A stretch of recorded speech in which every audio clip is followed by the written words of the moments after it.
Hey, fellas, it is Z-Doctor here bringing you another ghost story. Let's dive right into it. As you can read, I am playing a little Hanoi Demolition right now, and if you can't read that, well, I am sorry, but that is why I am here to commentate for you, so you don't have to read, because reading's for noobs. Anyway, let's get right into this ghost story, and let's go!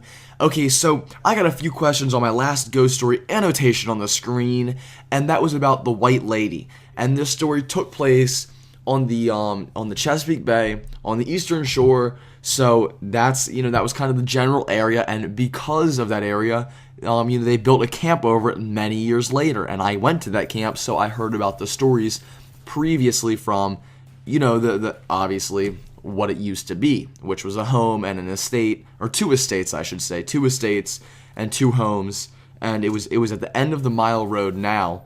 Or it is at the end of the Mile Road now, where the camp is, because it's right on the waterfront. It's a perfect place for canoeing, kayaking, etc., etc. It's, one of those great places for a camp. So that's how it got there. How the camp director and how they knew, you may be saying, well, that's kind of funny. I'm sure they just made that up. Well, you're wrong, because what happened is when the initial camp director went to buy that plot of land for a camp, he heard the stories from the relatives, generations later, who said, we see our great aunt, here looking for her lost love, blah, blah, blah. And then that's how they figured out. That's how I know, because they told me, because I'm a special camper.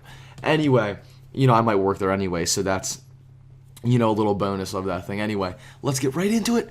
Okay, so some more ghost stories. Let's see. There's a ton of ghost stories that go with that whole thing. I'm going to tell you probably 2 of my favorite ones. First, I'm going to start with the one I experienced, or not me personally, but I was with, the people who experienced it when it happened. So I was at camp. I always go midsummer, and it was, the camp was divided into a girls section and a boys section, because it is co-ed, right? And the girls are all on one side, the boys are all on the other, obviously. And we sleep in cabins, and a lot of people bring, like, speakers to play their iPods, or, docks, or whatever you want to call it. They bring those so they can listen to music among their cabineers, they're people who they're with in the cabin. And one of the girls brought an iPod dock, like many do.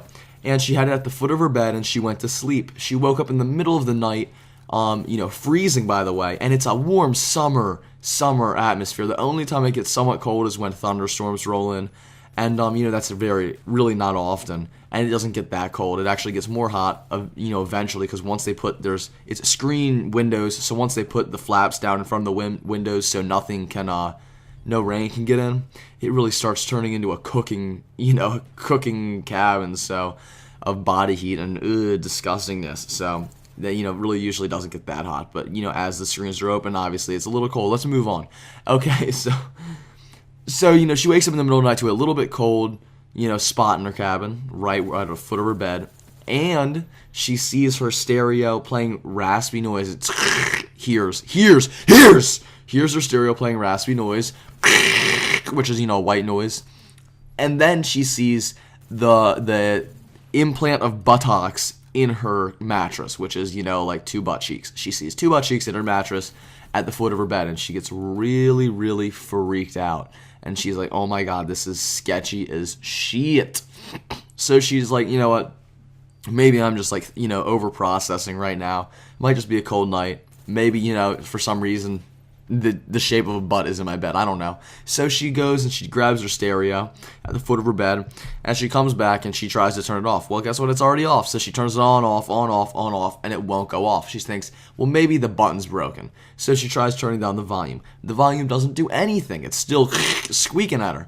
So then she's like, you know what, how can I turn this thing off? And she just is like, I'm going to pull the batteries out. So she pulls the batteries out, and guess what? It still won't go off. It's still rasping, and she gets freaked out, and, and then the next morning, the whole cabin, she wakes up the whole cabin, obviously, because at that point it was so sketchy.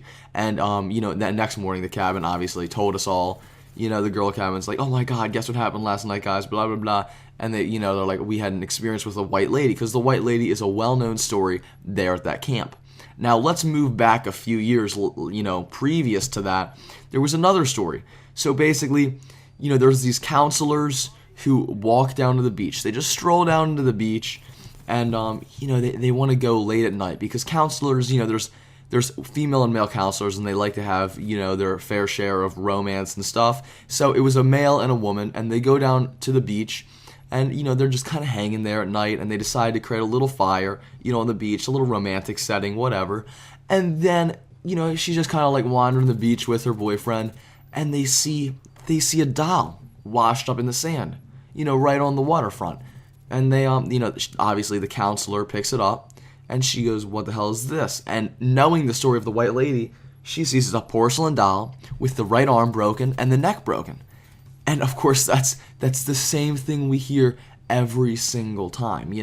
It's the porcelain doll with the right arm and the neck broken. So she's like, "Oh my God, this is ridiculous." And she thinks, someone's playing a prank on us. This isn't a funny prank. This is scary as crap. I do not like this prank. So she takes it late at night. It was like, I think it was probably like 12-ish. She takes it to the camp director, who is, he has his own house at the end of the road.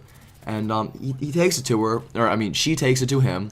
And he's like, what, let's deal with this tomorrow. This is kind of ridiculous. So he throws it in his dresser. And his dresser, by the way, had a lock on it.